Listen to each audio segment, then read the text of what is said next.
A senhora falou na sua primeira resposta que sim, tem evidências de que o tratamento pode funcionar, mas a gente também tem evidências de que ele não funciona. E o que a gente chama de consenso científico, hoje, eu diria que ele vai mais para o lado de dizer que não funciona. Quando a gente olha para organizações, autoridades sanitárias, eles não recomendam esses tratamentos.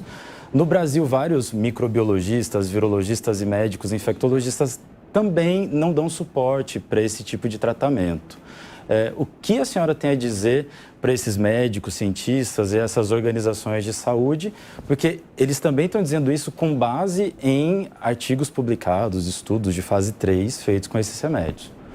Everton, a sua pergunta é excelente, porque assim, todas essas sociedades, essas organizações internacionais, quando a gente vai para o debate, os estudos que elas apresentam para dizer que o tratamento na fase inicial da doença pode diminuir os internamentos, pode diminuir os óbitos, foram estudos conduzidos para pacientes internados.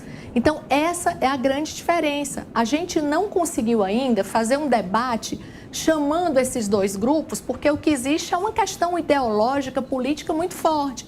Mas os estudos que levaram a Organização Mundial da Saúde a não recomendar, por exemplo, o prosseguimento do estudo da hidroxicloroquina foi baseado em pacientes graves e hospitalizados. E nós já sabemos que para esse grupo de pacientes não adianta dar nenhum desses medicamentos, porque o que a gente tem que fazer é oferecê-los na fase viral, de replicação viral, é impedindo que o paciente agrave, que o vírus se multiplique e a gente passe para a fase seguinte, que é a cascata inflamatória, que vai resultar em doença multissistêmica. E você pode comprovar isso. Estudo do Coalizão, todos os grandes estudos que foram conduzidos por grupos, grandes grupos de pesquisa, usaram o paciente errado na fase errada da doença. Se a gente for confrontar, nós estamos falando de tratamento na fase inicial.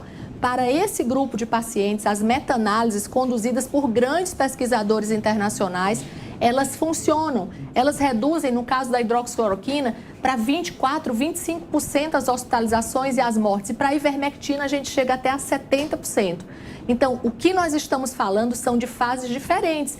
E muita gente, inclusive os senadores, levam trabalhos, balançam esses trabalhos no plenário da comissão, dizendo assim, eu estou com um estudo aqui. E a gente tem de explicar, senador, esses estudos que o senhor está falando são em outra fase da doença, são os estudos que motivaram grandes organizações como a OMS, a Sociedade Brasileira de Infectologia também fez uma publicação, mas usou todos os estudos em fase tardia.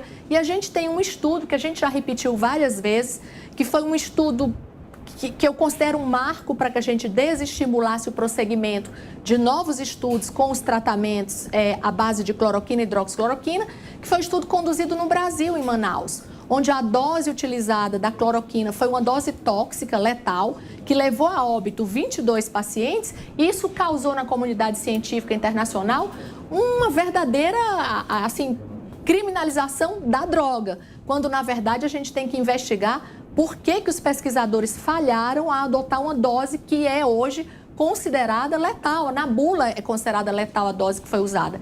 Então, a diferença é estudos numa fase errada, como eu já mencionei, com pacientes errados. Mayra,